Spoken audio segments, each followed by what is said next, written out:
into some of the other features that this program can do for us. And the thing that's going to look different, one of the things that's going to look different is going to be the transformation tool when you bring it up, that has the different stoning features where we actually do our rhinestone work and do some of that. There's many more colors of rhinestones that are available to us in this transformation area opposed to the 2010 version, and I'll just kind of click through here and show you some of the stone colors that are on the palette here, and look at all those colors that we're going to have to use for proofs and for designing.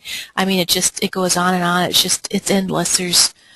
There's tons of them. The other program had quite a few which were great, but these colors are phenomenal, and I believe that they're based after machine cut and the Swarovski stones because they're quite brilliant and really, really nice, as well as some of the shapes that they have there too.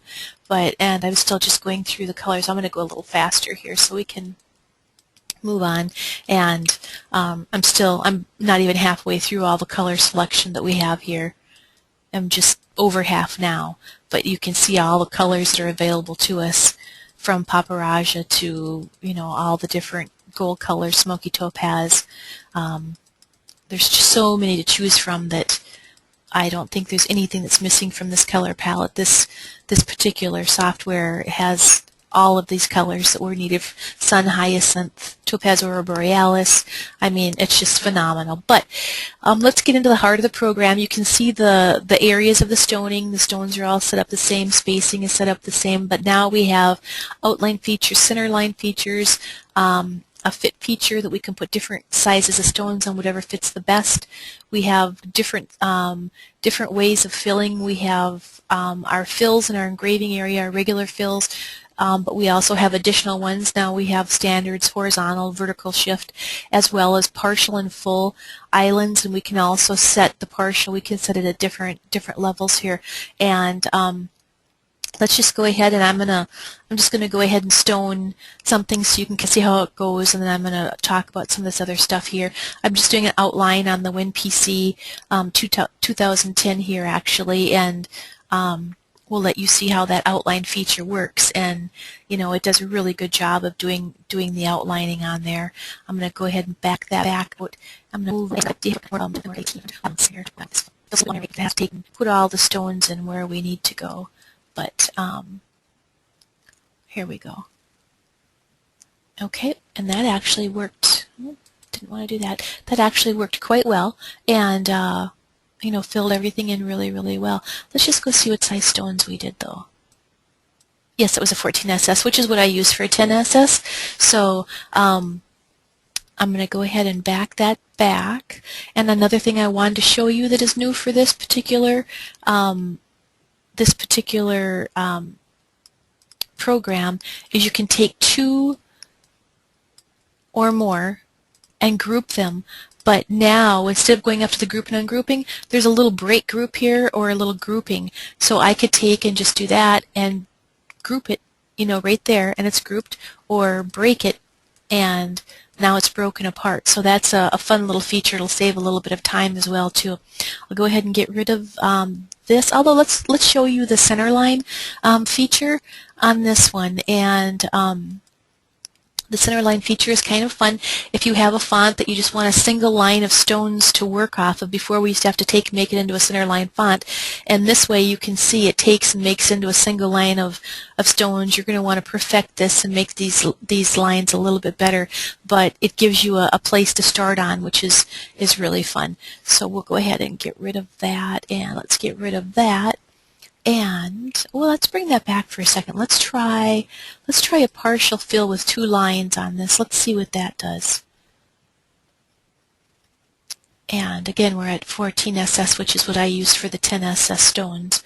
I like to have my spacing at 0.06, so my spacing is nice and tight. And oh, that worked nice. That worked really nice. Okay.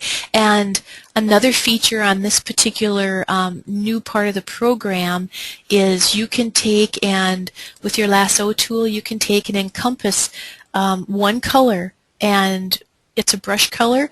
And when you grab that brush color, it actually, I'm going to make this smaller so you can see, I can take and move just the one color now out of the way and push it out of the way if I wanted to, and this will be great for when we want to separate things out and cut them separately, or just cut the inside or just cut the outside, or whatever we want to do. You can also do it with size, or you can do it with color and size. So there's lots of things that we can do in this program that we couldn't do in the other programs. And this was the inside part. I'm just going to delete that and get rid of that and get that out of our way.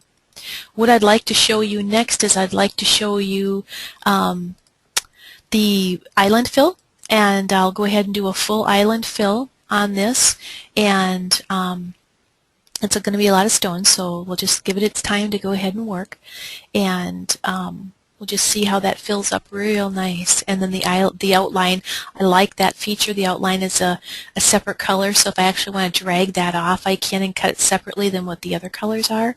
That works out really, really well. Let's go to this one, and let's go a partial fill, but let's do 5 rows inside and see how that works in this circle. Perfect. And again, I like that we're color coded, so if we wanted to take and drag a line off of one color, we could, and get rid of it or stone it differently or whatever. So or just for different colors, cutting different templates by different colors works out really good. Okay, let's go to another feature, and let's go down to this down through here, and I chose this deliberately because what we're going to do now is we're going to work with the part of the program that's going to let us select the different size stones we're going to fit to the SS. So if I have a font like what I had that was all the same width and the same height and everything, there's no skinny lines, there's no fat lines, so it's just going to pick the same size stone. But if you have something like this font that has skinny lines and fat lines, it will arrange the stones according to following the path of what those lines are. So, and we have the ability to pick what size stones we want to use in this particular design, or any design what we do. So I'm going to go ahead and click that and let that work and see what we end up with this, and see if the skinny little stones follow the skinny lines and bigger stones follow the bigger lines as well. And we'll just let it do its work and go from there. This particular program has some other good things in here. It actually has a backup program, so if I was to have my computer crash or something, that it'll back up and record for me, which is great. And so I won't end up losing, my design or anything, which is really good. But the color separation is fantastic. This down through here is actually, I could bring up a JPEG, and with that JPEG I could go ahead and encompass it, and it would tell me exactly how many colors and what colors are in the JPEG, which is great for sign making and different things too, that we can match up our colors and work in there. And here's our here we have our thing done. I'm going to go ahead and I'm going to pull off the WinPC, and I'm going to make it a little bit smaller so we can see what I've got, and then I'm going to go ahead and encompass it, and I'm going to make it one color so we can see it just a little bit better. I'm going to bring it in as black so we can see the skinny lines and the bigger lines where it fattened it up, and I'm going to take off my pin color on the outside of the stone so we just see the black and not the red. Oh, that turned out very nice. Let's go ahead and enlarge it so you can see. And it really amplified the really large stones and then made the smaller stones, but also graduated down on the curves that we need to make this really look like what we want it to look like.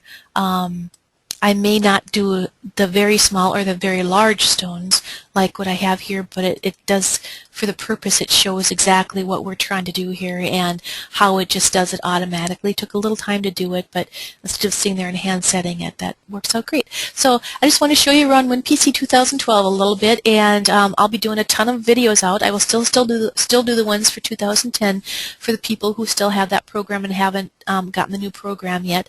But if you're interested in any more of the information on the program, see Roger at heatpressvinyl.com. He is a distributor for this program. That's where I buy my program from all my WinPC programs.